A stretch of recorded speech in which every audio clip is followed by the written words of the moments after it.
টাকায় মহারণা, 1 টাকা আদায় করে মহারণা আদায় করে। তো এই জাতীয় মহারণা আদায় এটা কোনোভাবেই জায়েজ নাই, এটা একটা নাজায়েজ কাজ। একবারে মহারণা নাই না দিয়ে আপনি বিয়ে করছেন সেটা হইতে পারে, কিন্তু কোন ট্র্যাডিশনকে ফলো করে 1 টাকা দিয়ে আপনি মহারণা দিয়ে বিয়ে করবেন, এটা সম্পূর্ণরূপে নাজায়েজ কাজ। মহারণাকে আল্লাহ তাআলা ফরজ করেছেন সাদকাতিহিন্না নিহলা, আনন্দ চিত্তে মহারণা দিবে। এই মহারণার পরিমাণ কি এটা আমরা অনেকেই জানি না। মহারণার পরিমাণ হচ্ছে 10 দিরহাম। সেই 10 দিরহামে বর্তমানে 1 দিরহামের ওজন হলো 3 গ্রামের উপরে, 3.618 গ্রাম।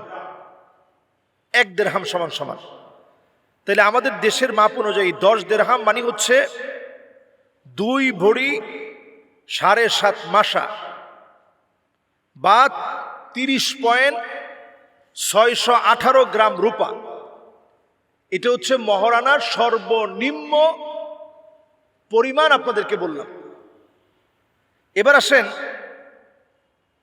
আমরা এই ফতোয়া অনুযায়ী সর্বনিম্ন একজনকে 30.618 গ্রাম রূপা এই পরিমাণের কিছু একটা দিয়ে আমরা বিয়ে করব। নবী সাল্লাল্লাহু আলাইহি সাল্লাম একজন সাহাবীকে বিয়ের সময় জিজ্ঞাসা করলেন যে তোমার কাছে কি একটা লোহার আংটিও নাই? সাহাবী বললেন, ইয়া রাসূলুল্লাহ, আমার কাছে একটা লোহার আংটিও নাই। নবীজি বললেন, যাও ঘরে যাও, গিয়ে দেখে টেকে নিয়ে আসো। সহিহ বুখারীতে হাদিস আসছে। সাহাবী ঘরের ভিতরে গেলেন, ঘুরে টুরে আসলেন, ইয়া রাসূলুল্লাহ, একটা লোহার আংটিও নাই। নবীজি সাল্লাল্লাহু আলাইহি সাল্লাম বললেন, আচ্ছা ঠিক আছে, যাও ঘুরে টুরে দেখো আরেকটা কিছু আছে কিনা।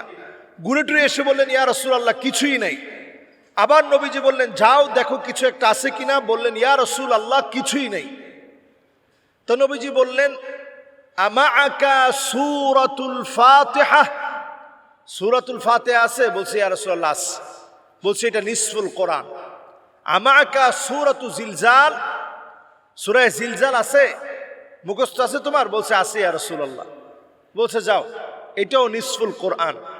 আমাআকা সূরাতুল ইখলাস, সূরা ইখলাস আছে? বলছে, ইয়া রাসূলুল্লাহ আছে। যাও, এটা সুলুসুল কোরআন। আমাআকা আয়াতুল কুরসি, তোমার সাথে কি আয়াতুল কুরসি আছে? সাহাবী বলছে, ইয়া রাসূলুল্লাহ আছে। নবীজি বললেন, রুবুল কোরআন, এটা কোরআনের 7.5 পারার সমান। তো নবীজি বললেন, তোমার কাছে তো অনেক কিছু আছে, তাহলে এইগুলা তুমি তোমার স্ত্রীকে শিখাই দিও। কিন্তু বর্তমান সময়ে আপনার কাছে থাকার পরেও আপনি যদি 1 টাকা দেনমোহরে বিবাহ করেন, এটা একটা নাজায়েজ কাজ হচ্ছে।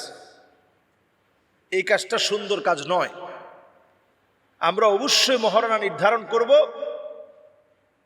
এবং আমরা সেক্ষেত্রে সুন্নাহ মেনে, যদি একেবারেই অবস্থা খারাপ হয় তাইলে আমরা অন্তত 1 দিরহাম ওজনের কিছু একটা অন্তত আমাদের শখের যিনি রানী হবেন, আমাদের যে স্ত্রী হবে, তার জন্য অন্তত 3.618 গ্রামের কোনো একটা অর্নামেন্ট আমরা কিনে দেওয়ার চেষ্টা করব। যদি তাও না পারেন তাহলে 30.618 গ্রাম রূপা দিয়ে হলেও কিছু একটা বানায় দেওয়ার আমরা চেষ্টা করব। তাহলে মহরের সর্বনিম্ন পরিমাণ হচ্ছে 10 দিরহাম। 1 দিরহাম সমান সমান যদি 3.618 গ্রাম হয়, তাহলে 10 দিরহাম সমান সমান 30.618 গ্রাম। আমরা অন্তত 10 দিরহামের কিছু একটা দেওয়ার চেষ্টা করব। রূপার মূল্যের চাইতে কম যেন ধার্য না করা হয়, স্বর্ণ দিয়ে দেওয়াটা সর্বোত্তম। এর চাইতে নিম্নে আমরা নামব না। আল্লাহ তাআলা একজন মেয়েকে এই সম্মানটুকুন দিয়েছেন, আবশ্যক করে দিয়েছেন, ফরজ করে দিয়েছেন। এই সম্মানটুকুন আমরা বজায় রাখব। আল্লাহ আমাদেরকে তৌফিক দান করুক। আসসালামু আলাইকুম ওয়া রাহমাতুল্লাহি ওয়া বারাকাতুহু।